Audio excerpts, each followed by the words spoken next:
Let's take a listen to the main lead sound in the jazz and abstract song. And this is the exact recreation of that main lead sound. In the Serum, when I listened to that sound, it was very interesting for me, and I knew it is a saw sound, but I knew that saw sound has some more complex shapes and more upper harmonics. So instead of choosing a saw wavetable, which I most of the time do in basic shapes, I tried this basic CJW, and this is the most similar to that main lead sound. And I turned this oscillator B for now. This was the start of the shape, like a sine wave. It turns into a saw, a little bit more complex. And I did put it around here on 204. This is a wavetable position. And if you listen carefully to the sound, you will notice that there is a second oscillator which is playing +5 semitones, one octave lower than oscillator A. This is the solo of this oscillator. And this is the exact wavetable in oscillator A, but in different wavetable position. The octave is one octave lower, and this is +5 semitones. And the combination of these two together, wow, beautiful. And that's it for the oscillators. The next important character of this sound is the movement of this filter. If you pay close attention, there are a lot of attack to this sound. So in envelope number 2, I added 151 milliseconds of attack, and I modulate this filter right here with this envelope. Let me turn off the attack. But with 151, this is the beautiful character of this sound. The next important character when I listened to this main lead sound was this resonance. I turned the resonance off. This lead sound lacks that top movement on itself, but with this resonance, very beautiful. And at the end, I added a little bit of drive because this drive makes the sound thicker and fatter by a tiny amount, 14%. Very beautiful. After that, I turned on this mono button, so just one note at the time could be played in this synth sound. And next, with this LFO1, I have done this very common trick. I modulated the master tune with this LFO1 in the matrix section. Here is LFO1, here is master tune. This is bipolar, and this is making the sound more vintage and more analog. The amount is very, very subtle. This is 4 right here, and this is 3. A very tiny change. Next, in the FX section, for a very subtle stereo image, I added hyperdimension. I turned this mix off because I didn't like this unison sound right here, and I added this tiny mix amount, 11%, and the size is 7%. I turn this off. The sound is mono, but after this effect, a very tiny stereo image is added to this sound, and this is very important for the mix sound of this beautiful drop. After that, I added this compressor. I turned on the multiband. This is acting like an OTT in Serum. The mix is at 100%, and the gain is 7.5, and this is making the sound a lot fatter and thicker. I turn this off.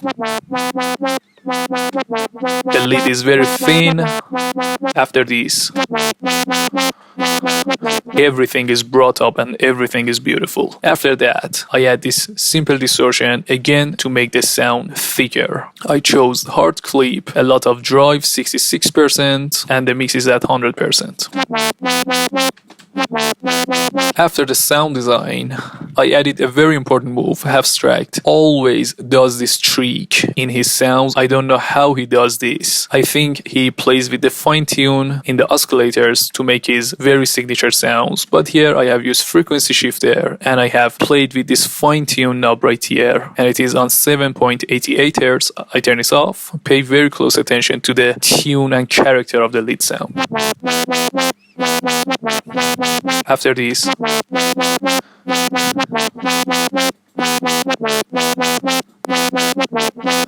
a very professional change after using this frequency shifter. Very nice one. After that, I have used the combination of decapitator and overdrive. I turn these two off. These are making the sound a lot fatter and thicker.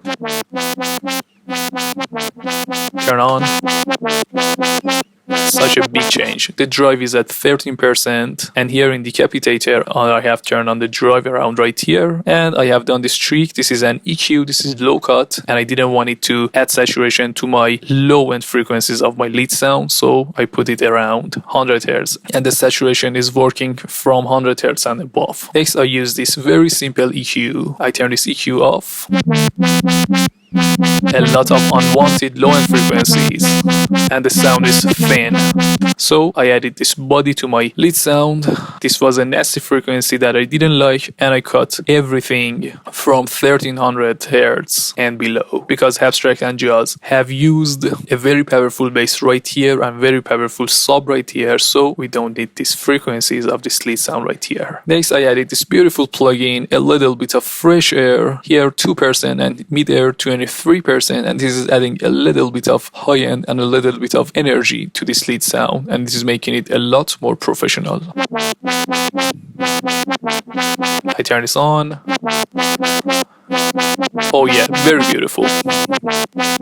Next, Abstract and Jaws have done this professional technique on their lead sound. This lead is very beautiful by itself, but they have added some variation to make it even more professional. They have done this automation trick right here, and I have done this with this auto filter on these two notes, and let's take a listen and look at these movements right here.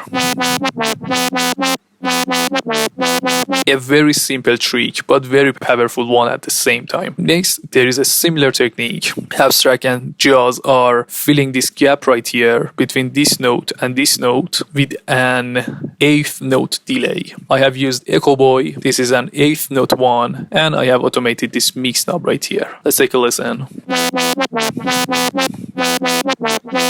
Very powerful one. And at the end, I have clipped this sound to get rid of all the nasty peaks. Look at all these peaks. I turn this on. This is a very transparent clipper. Now the peaks are controlled, and the waveform is very beautiful.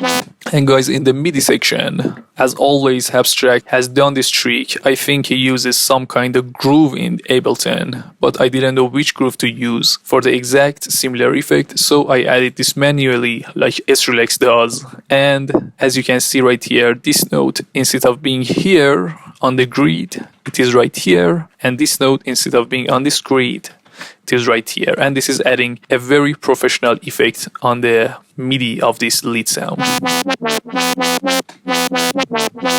Let's put this on the grid. Yeah. Hope you enjoyed this one, guys. If you have any questions about the tips that I talked about today, just ask me in the comments, and I love you so much. Bye.